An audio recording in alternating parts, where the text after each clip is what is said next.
Olá, queridos, a paz do Senhor, você está no ADEC TV e hoje no quadro Lições Bíblicas. Estudaremos hoje a lição de número 7, lição que estudaremos presencialmente no nosso próximo domingo. O tema dessa lição é: não retribua pelos padrões humanos. O textual está no livro de Levítico, capítulo 19, versículo 18, e está escrito assim: não te vingarás, nem guardarás ira contra os filhos do teu povo, mas amarás o teu próximo como a ti mesmo. Eu sou o Senhor. Verdade prática: o cristão não deve guardar rancor e nem buscar a vingança. Antes, deve vencer o mal com o bem. Dessa forma, ele demonstra que verdadeiramente teve o seu caráter transformado por Cristo. A leitura bíblica em classe está no Evangelho de Mateus, capítulo 5, versículos 38 a 48. E a nossa lição, como sempre, tem um plano de aula. Hoje nós temos alguns objetivos. Primeiro, avaliar que a vingança não é de natureza do reino. Segundo, validar que o amor é a expressão natural do reino. E terceiro, valorizar a busca pela perfeição na perspectiva do reino de Deus. Hoje nós temos um privilégio enorme, está conosco aqui pela primeira vez no comentário da nossa lição, pastor Vinícius, é pastor da nossa ADEC 1º de maio, e também o professor Joás. Pastor Vinícius, muito bem-vindo. Professor Joás, muito bem-vindo. E nós estamos diante de uma lição muito boa, né? Com certeza. É isso aí. Já estamos caminhando para o finalzinho aí do capítulo 5, né? E vem coisa boa por aí, né? Muito bom. Muito bom. Pastor, nós estudamos 6 lições até agora e a gente sempre gosta de dar uma recapitulada só para, talvez você está sendo a primeira vez que está assistindo um de nossas aulas, um dos nossos programas aí, só para você se situar. Primeiro, o Sermão do Monte, o caráter do reino de Deus. Segundo, sal da terra, luz do mundo. Jesus, o discípulo e a lei. Resguardando-se de sentimentos ruins. O casamento é para sempre. Lição da semana passada, expressando palavras honestas. E a lição de hoje, não retribua pelos padrões humanos. Pastor, a gente está sempre aí conversando com o povo e aconselhando em gabinetes pastorais. A vingança, por exemplo, se eu chutar a canela de alguém, logo alguém quer chutar a minha canela. Isso é muito comum entre os seres humanos, né? Na verdade, o ódio tem tomado o coração de muitas pessoas, né? E para isso o Evangelho veio para educar as pessoas. O Evangelho, ele veio também, primeiramente, salvar o ser humano, e também introduzir o ser humano numa sociedade, né? Educando ele. Por isso que é importante o cristão ele participar da escola bíblica dominical. Porque a escola dominical, ela não somente leva o cristão ao céu, como também educa o cristão para viver na sociedade, né? Então, o Evangelho educa as pessoas no falar, amar as pessoas, né? Então é isso aí, vamos estudar isso aí essa semana aí. Professor, se for para a gente nominar um dos aspectos ou um dos momentos que nós somos mais agressivos com o próximo, eu estou falando nós no sentido genérico, no sentido geral. Eu acho que um dos momentos mais agressivos onde o caráter revela, nós podemos até falar que é o trânsito, né? Você vê se o sujeito é cristão mesmo no trânsito, né? Cada coisa, se você morar em Caratinga, então, você sabe do que a gente está falando. Para ser crente no trânsito em Caratinga, tem que ser crente mesmo.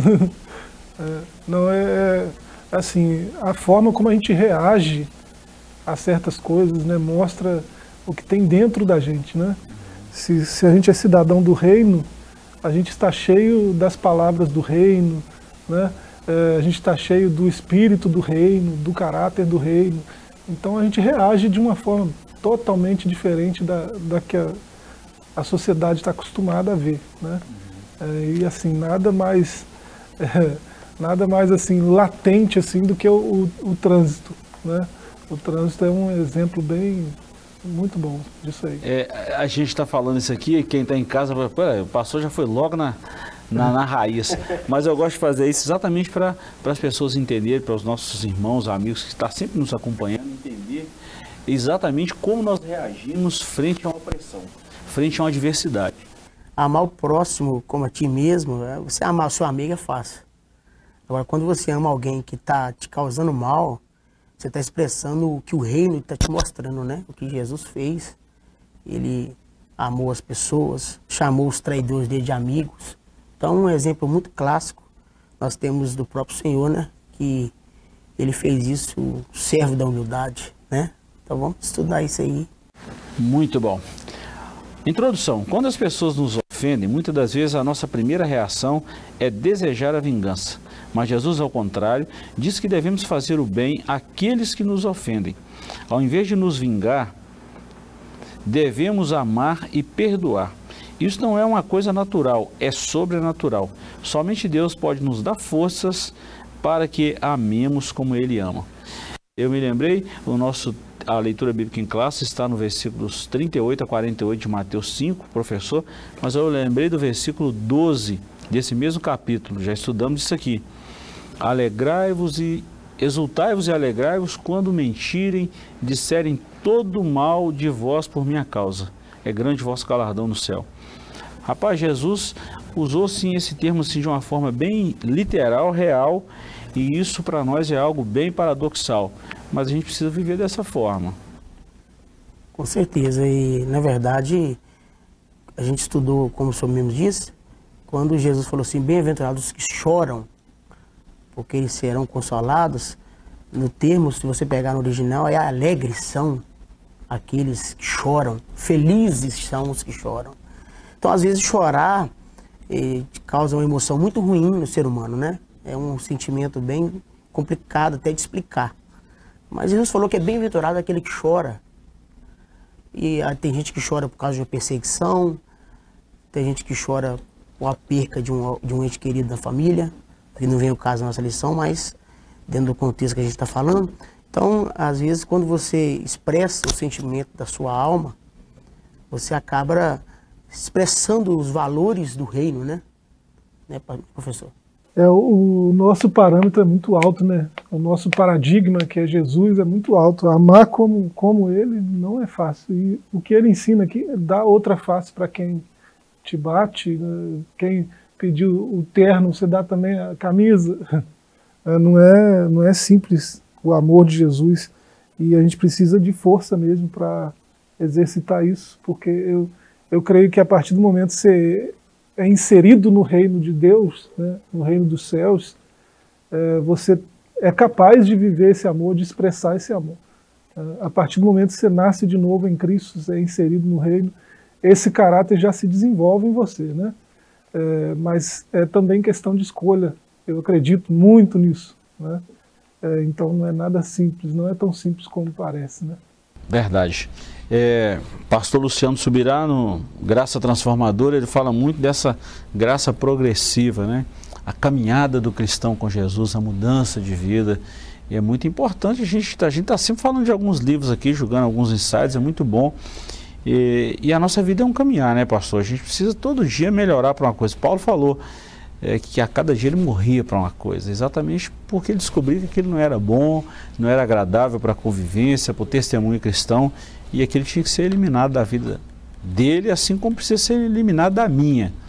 E é um desafio. A gente pega a vida de Jesus, eu tenho até um livro, fala sobre os segredos da liderança de Jesus. Se você pegar a fundo, imagina você virar para alguém que acabou de te trair e chamar ele de amigo. Amigo. Porque normalmente isso faz parte da psicologia. Quando a gente fica irado, fica nervoso, a tendência é você se alterar. E aí há quem diga que Jesus não muda caráter. Jesus não muda caráter. A partir do momento que o evangelho está em mim, eu tenho não mais o caráter do velho homem, eu tenho o caráter do novo evangelho que entrou em mim, né? Então o amor de Cristo, os sentimentos de Cristo, eu tenho que ter ele, né? Então a minha vida, a partir do momento que o evangelho entra na minha vida, o meu falar tem que ser diferente de um velho homem do passado. O velho homem do passado, como o Joás diz, no trânsito buzinava, xingava, brigava, e se alguém parasse o carro, descia do carro bravo, com um pedaço de pau na mão. Já o novo homem dá uma buzinada, o cara da frente arrepeia, né? Fica bravo. Então, desculpas, Deus abençoe a sua vida. Então, ou seja, aí já é um reflexo do evangelho que está na vida do cara. Porque a gente erra, é normal você errar. Se você erra no trânsito, se você erra na sua vida secular, você erra. Só que o momento que você erra, já o Evangelho, o Espírito Santo que está em você, o reino de Deus que está dentro de mim, já me orienta como eu devo fazer. Então é isso aí. Muito bom, muito bom. Bom, pastor, professor Joás, então vamos trabalhar o capítulo 1 aí, nesse primeiro bloco. A vingança não é natureza do reino, e está dividida em 3 tópicos. Primeiro, a lei de Talião. Segundo, o cristão e a vingança. E nós vamos partir aí para o capítulo 2, né? Esse primeiro capítulo aqui, ele tem apenas 2 tópicos e não 3, como diz. A lei de Talião. A lei de Talião, olho por olho e dente por dente, pode ser definida como o castigo dado ao culpado, fazendo sofrer o mesmo mal ou dano que causou a vítima. Isso é lei, né? E também Êxodo 21, 24, Levítico 24, 20, Deuteronômio 19, 21. A lei de Talião é uma das mais antigas no mundo jurídico. Esse era o princípio de justiça visto na lei de Moisés. É preciso compreender a natureza dessa ordem dada, ou a ordem do Senhor, que não intencionava acirrar os homens a retribuir a agressão de qualquer maneira, e sim colocar um certo limite, não deixando que o vingador fizesse uma execução maior que o crime. Então, na verdade, a função da lei, professor, não era incitar o ódio, a raiva ou a vingança. Era exatamente, não pode fazer isso, que se fizer isso aqui, a reação vai ser essa. Então, a lei era para parametrizar. Há muita crítica sobre esse Código de Talião e porque a Bíblia cita ele, né? E, assim, há muita gente criticando a Bíblia por citar isso aí. Mas a gente não pode deixar de notar do que o código está falando e do que a própria Bíblia está falando ao citá-lo, né? É uma lei que existe até hoje, né, em todos os códigos do mundo, né? Os mais desenvolvidos, pelo menos, que é a proporcionalidade penal, né? Existe no Brasil, no nosso Código Penal, existe essa proporcionalidade da pena, né? Você não paga uma pena maior do que a proporção do dano que você causou. Não existe isso, né? Então é disso que trata esse código aí. E quando a Bíblia cita, ela está falando da mesma coisa. Está falando da vingança, né? Mas você não pode ler um texto bíblico e fazer teologia em cima dele por si só, né? A Bíblia ela se complementa em todas as suas passagens, né? Esse código é para quem está muito raso, para quem está muito fraco, né? Para quem anda com Cristo mesmo, e aí você percebe quando alguém está andando com Cristo mesmo, porque quanto mais você anda com Cristo, mais você reflete o caráter de Cristo. Então, esse Cristo ama até o motoqueiro de Caratinga. Né? Então, a partir do momento que você anda com ele, você imita ele mais e mais. Daqui a pouco você está parecido com ele. Então, Paulo disse, né? Me ser meus imitadores, como eu sou de Cristo, né? Então ele imitava Cristo, né? Ele era um reflexo de Cristo na Terra, né? Então o cristão deve ser esse reflexo na Terra. Ele não vai cobrar vingança. Não vai cobrar vingança. Ele sabe que a vingança é do Senhor. Bom, professor, gostei muito desse primeiro tópico que a gente abriu aqui falando sobre essa lei de Talião. É exatamente isso, que a pena não vai ser maior que o crime que ele cometeu, vamos falar assim. Então a lei ela vem mostrando isso aí, não simplesmente retribuir o mal com o mal. Claro. É bom a gente falar isso, porque há quem diz que pode retribuir. Você chutou minha canela, eu posso chutar a sua, eu posso te devolver. Só que isso sempre vem, a reação, a força da reação, a força da reação é sempre maior que a ação. Se eu dou uma buzinada para um motoqueiro desse aí que Jesus ama aqui do Caratinga, eu vou passar perto do carro e me quebra o retrovisor. Ou seja, uma buzinada me custou um retrovisor. A reação sempre é maior. Então a lei vem para pôr limite nisso aí. E muito bom, muito bom. E Jesus vem para acabar com toda a reação, né? Porque a partir do momento que ele diz que quem anda com ele pode deixar a vingança por conta dele, então peraí, né? Eu não vou retribuir isso aqui, esse dano que me causaram. Jesus vai me dar muito mais. Esse fulano está na mão de Jesus, Jesus vai resolver com ele. Né? Muito bom. Então, a partir daí, não tem mais ninguém furando o olho de ninguém, nem, né, quebrando o dente de ninguém. Muito aí, bom, muito bom. Aí a gente vai ter uma sociedade melhor. Ponto 2 aí, a gente encerra esse primeiro bloco, o cristão e a vingança. Não pode haver no coração de um salvo por Cristo qualquer sentimento de vingança, nem que seja para com o pior inimigo, pois ele está consciente de que a vingança de tudo pertence a Deus. Romanos 12, versículo 19, Paulo citou sobre isso. Então nós vemos aí, professor, dentro desse tópico é muito grande, que não cabe a vingança, não cabe o cristão vingar-se. Pelo contrário, ele deve amar, né, pastor? Com certeza. Na verdade, se você pegar por esse lado, cada ato nosso e cada escolha tem uma consequência. Então, quanto mais eu erro, mais julgado eu sou. Então, a lei, ela é reta, né? A lei, se eu cometi algum erro, eu tenho que pagar por ele, né? E já o evangelho, ele entra na vida do ser humano para educar o cristão a não cometer erros, né? Esses erros de sociedade, erros até mesmo com a nossa justiça, né? Então, quanto mais eu incito ódio, mais erro eu cometo. Quanto mais erro eu cometo, mais julgado eu sou, né? Então é isso aí. Então o cristão, ele tem que refletir o evangelho, ele tem que viver o reino. Quando eu vivo o reino, eu erro menos. Quando eu vivo o reino, né, de Cristo, eu sou menos julgado, eu sou menos, né, enquadrado na justiça aí dos homens, né? Os primeiros versículos, os primeiros 12, 13 versículos de Mateus 5 é algo bem contraditório à nossa natureza humana. Então, se o inimigo pedir para caminhar 1 milha, vai 2. Se te pedir a capa, dá a túnica também. Gente, fazer isso aí é só o amor de Deus para fazer um negócio desse. E foi exatamente o que Jesus fez. Paulo escrevendo aos Efésios, Paulo escreveu e diz que Deus nos amou em Cristo, sendo nós ainda pecadores. Isso é muito profundo. É o mínimo que Deus espera de nós em relação ao nosso próximo, né, professor? Eu gosto de pensar assim, que Deus tem expectativas a nosso respeito, né? E eu gosto de pensar isso o tempo todo, né? Quanto a gente tem correspondido às expectativas dele. E se a gente pensar isso o tempo todo, a gente acaba perdendo sono às vezes, né? E assim, é interessante que nós estamos aí na lição 7, né? Agora que nós estamos fechando o capítulo 5 de Mateus, né?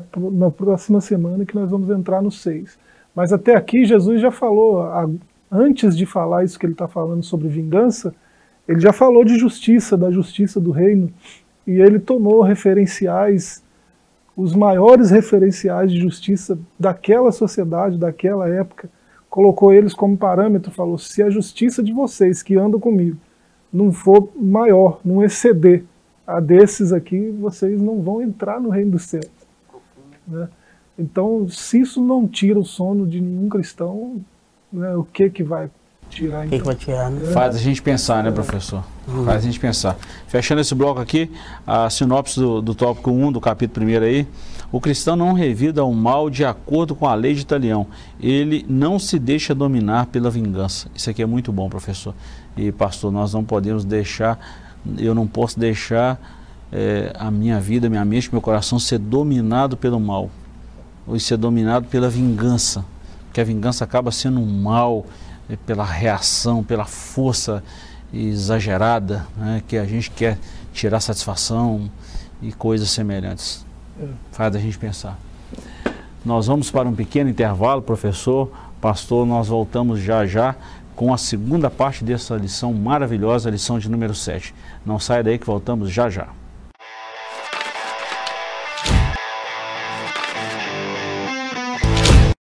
Queridos, estamos de volta com a DEC TV e o quadro Lições Bíblicas. Terminamos o primeiro bloco falando do capítulo 1 dessa lição de número 7, que tem como tema não retribua pelos padrões humanos. Encerramos, pastor, falando que o cristão não deve revidar o mal de acordo com a lei de Italião. E se for olhar a nossa vontade, eu falo que quem convive comigo aqui na igreja fala, tem hora que dá vontade de dar umas voadoras. Né? Tem hora que os motoqueiros, né, Joás? O espírito dos motoqueiros de Caratinga entra na vida de alguns crentes aí e dá vontade de dar voadora. Mas aí você tem que pensar, contar até 10, respirar, dar aquela respirada, Jesus tem misericórdia. Eu lembro muito de um livro muito bom, outra questão do livro, Em Seus Passos, o que faria Jesus? Max Lucado. Como que Jesus reagiria se ele tivesse numa situação igual eu estou atravessando agora? Profundo. A reação dele seria a mesma que eu estou tendo agora? Agora a minha precisa ser como a reação de Jesus. Põe o professor faz a gente perder sono, hein? Max Lucado é simplesmente como Jesus, né? Mas os dois tocam no mesmo assunto, né? Se Jesus estivesse nessas condições aqui, né? Nesse volante, nesse púlpito, né? Nessa reunião, se Jesus estivesse aqui nessa condição que eu estou agora, o que ele ia falar? O que ele ia fazer? Qual que seria a reação? Né? E aí isso aí, pensar assim, é sensacional. Né? Não é? Porque nos dá para nós mesmos assim uma medida do nosso cristianismo. Né? O quanto eu estou parecido com Cristo. Eu preciso saber. Né?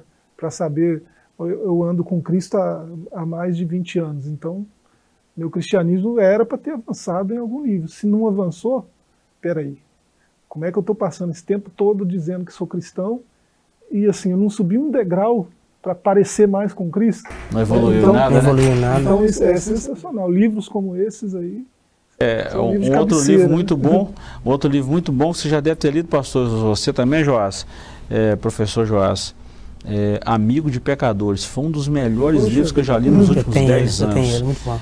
É uma coisa assim, uma síntese desse livro.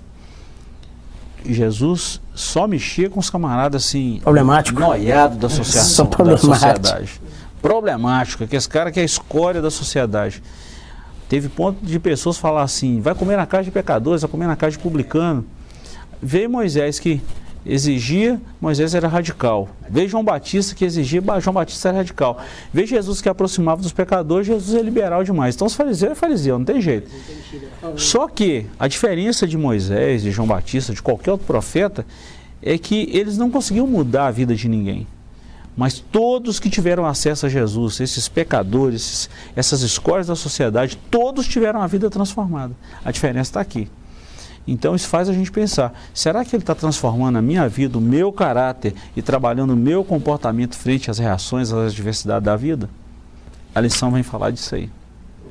Não é? Vamos lá, o amor é a expressão natural do reino. Enquanto nós falamos da vingança no primeiro capítulo aqui, agora nós vamos falar do amor. Ponto 1, virar a outra face. Ponto 2, arrastar para o tribunal. Ponto 3, obrigar a fazer algo. E ainda o ponto 4, fazer alguma coisa por alguém. A primeira vai mostrar um insulto recebido por alguém que foi ferido na face. Quando somos esbofeteados ou alguém atinge nossa honra, a primeira reação é agir com as mesmas armas do ofensor. E às vezes até mesmo de maneira mais intensa. Então é virar outra face. Ponto 2, eu vou ler e a gente comenta aqui. Arrastar para o tribunal. Nesse tópico, a questão judicial. Quando alguém ameaça uma pessoa que ele está devendo e busca tirar uma peça importante do seu vestuário para pagar uma dívida contraída que não foi paga, Jesus ensina ao que está sofrendo as ações por parte do litigante que ele não deveria responder com ressentimento, mas deveria deixar que ele ficasse com a túnica, a qual era por demais importante, pois servia como cama. Olha bem. 3. Obrigar alguém a fazer algo. Mateus 5,41 trata de uma convocação feita por uma autoridade que força alguém a algum serviço. Um exemplo bíblico é o de Simão Cirineu, que foi obrigado a carregar a cruz de Jesus. Isso aí também. Deve caminhar, se o inimigo pediu para caminhar uma milha, caminha 2.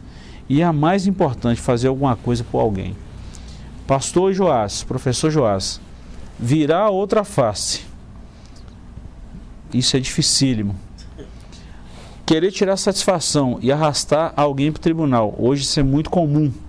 Crente levando crente diante do juiz. Coisa que deveria resolver entre os irmãos, a pessoa acaba levando para a justiça. Obrigar que alguém faça algo. E por último, muito difícil. Hoje nós estamos quase num mundo egocêntrico, onde o homem está sendo posto no centro, deveria ser Cristo, deve ser, onde as pessoas não fazem quase nada pelo próximo. Esse capítulo, ele é sensacional, simplesmente confrontador. É interessante que, se você pegar a vida de Jesus, eu acho interessante é que tudo que Jesus falou, ele viveu. Porque nós temos o defeito hoje de falar sem conhecimento de causa. E quando eu falo sem conhecimento de causa, eu não tenho certeza do que eu estou falando. Jesus, ele viveu tudo isso. Passou para o tribunal, bateram nele, falaram mal dele. E o modo que Jesus agia, o modo que Jesus se presenciava diante de tudo isso, ele dava, né, tapa na cara dos fariseus. Porque os fariseus insultavam para que Jesus fosse pego em alguma coisa. E ele fazia tudo ao contrário. Alguém batia nele, ele dava o outro lado. Alguém levava ele para o tribunal e não falava nada. Porque, então, ou seja, a vida de Jesus foi um exemplo, né, para todos nós, concernente a tudo isso que estamos estudando na lição. E, concernente, hoje em dia, o cristão, ele apela, ele, é igual o senhor falou, né, professor? Ele quer levar o outro na justiça, ele não quer nem saber de nada, ele não quer saber de evangelho, ele não quer saber da igreja que ele congrega, ele não quer saber se vai arrumar confusão na igreja. A vontade dele é criar aquele problema e levar para a justiça e ganhar a causa, né? E nós sabemos que a justiça mesmo, ela vem de Deus, né? Se eu tenho alguma coisa contra o meu irmão, tem que chamar ele, vamos resolver aqui, nós somos cristãos, né? Somos, né, professamos a mesma fé. Então o evangelho que está em mim, o reino, eu uso essa expressão, o Luiz Hermínio usa muito essa expressão, o reino de Deus, né? O reino de Deus, ele tem que falar por mim.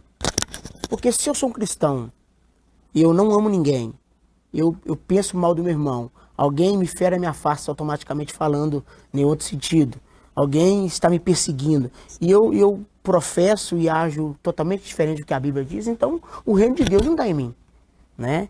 Então é isso aí, eu vejo por esse lado aí que se o reino está em mim, eu tenho o direito de ser diferente, né? Tem que ser como Jesus, simplesmente como Jesus. Professor, virar a face, virar outra face, arrastar para o tribunal. E um detalhe muito importante aqui que o pastor Vitor estava falando aqui, que Jesus nunca obrigou ninguém a fazer nada. Se alguém quiser vir após mim, é um condicional. Negue-se a si mesmo, toma sua cruz e vem. Mas ele sempre fazia alguma coisa pelas pessoas. Na verdade, ele não fazia alguma coisa, ele fez tudo que precisava fazer. Ele deu a vida por nós. Que exemplo, hein? Ele veio para isso, né? E enquanto ele anunciava o evangelho, anunciava por que veio, né, ele se doou tanto que ele não se conteve. Talvez não estivesse nos planos fazer aqueles milagres todos, aquelas curas todas, né? Ele só veio falar do reino, né? Inaugurar o reino no meio dos seus. Mas ele se movia, né, de íntima compaixão, ele se doava completamente e não ficava um enfermo perto dele, né? Nem morto. Pegando o engajamento no Joás aí, ele veio inaugurar um reino num momento de caos, né?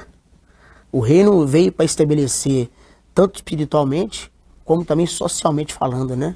Enquanto onde imperava o mal, Jesus veio para mudar toda a situação. O evangelho veio para mudar toda a situação, né? Interessante isso aí. É muito comum hoje a gente encontrar com pessoas e encontra pessoas revoltadas, né, professor? A gente está sempre convivendo com pessoas sendo injustiçadas e a gente fica revoltado com isso. Com certeza. A revolta tem que ser contra essa injustiça, contra o pecado. Mas não compete ao homem fazer justiça com as próprias mãos. Porque Jesus está falando exatamente isso. Minha é a vingança. Isso aí é comigo, não é com vocês.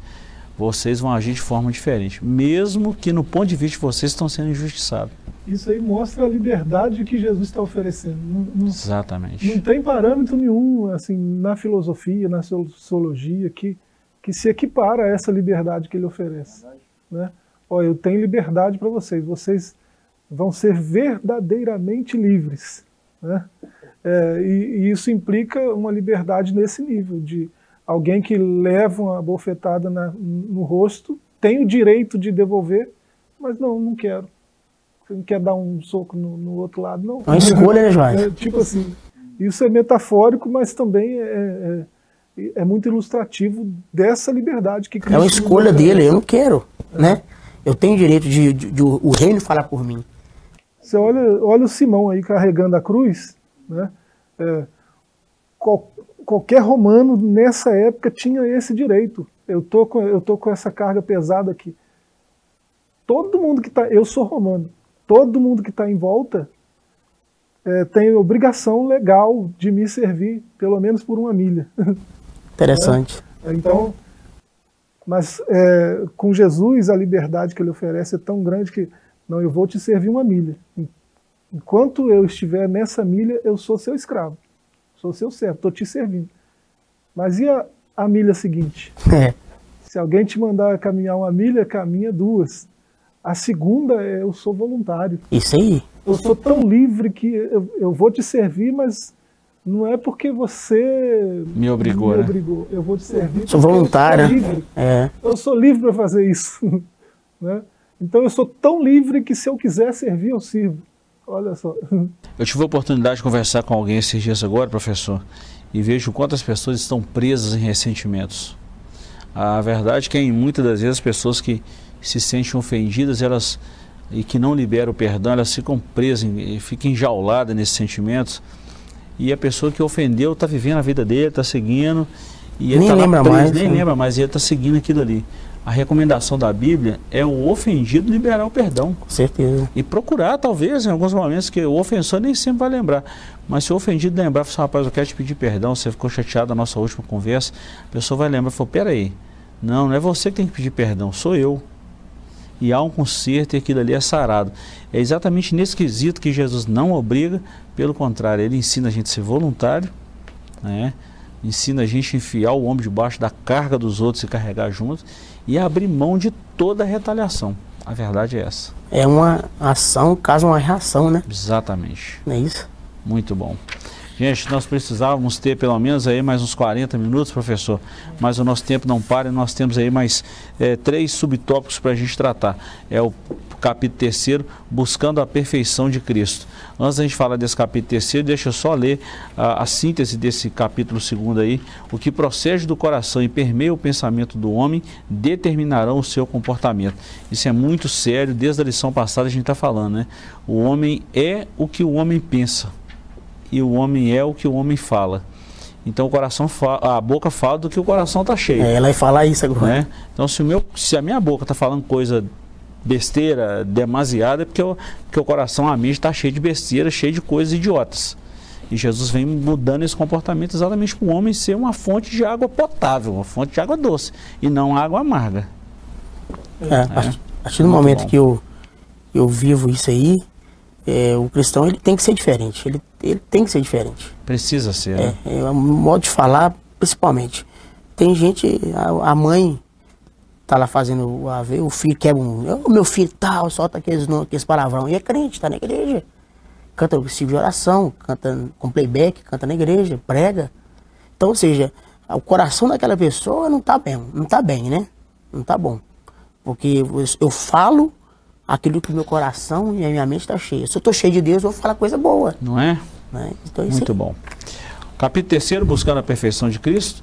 Ponto 1, uma justiça mais elevada. Ponto 2, o amor mais perfeito. E o ponto 3, perfeito como Pai.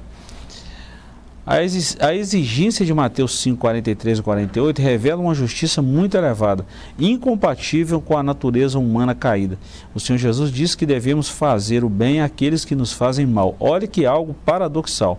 Nosso desejo não deve ser o de manter ou vingar a dívida, mas o de amar e perdoar. É um ensinamento divino, celestial.